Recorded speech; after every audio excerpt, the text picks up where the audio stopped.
বিহার ঝাড়খণ্ডে প্রবল বৃষ্টিতে বেড়েছে জলস্তর। ধাপে ধাপে জল ছাড়ার পরিমাণ বাড়াচ্ছে ডিভিসি। গতকালের তুলনায় বাড়তি ৮,০০০ কিউসেক হারে জল ছাড়ছে দুর্গাপুর ব্যারেজ। ৬৫,০০০ থেকে বাড়িয়ে ৭৩,৬৭৫ কিউসেক হারে জল ছাড়া হচ্ছে। মাইথন জলাধার থেকেও ৩২,৫০০ কিউসেক হারে জল ছাড়া হচ্ছে। পাঞ্চের জলাধার থেকে ৩৭,৫০০ কিউসেক হারে জল ছাড়া হচ্ছে।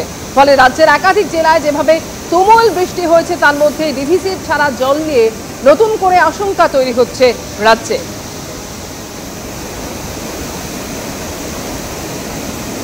দামোদর নিম্ন অববাহিকায় জলস্তর বাড়ার আশঙ্কাও করা হচ্ছে।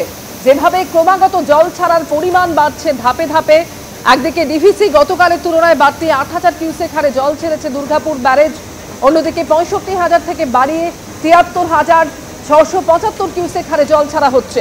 ফলে জলস্তরও ক্রমশ বাড়ছে।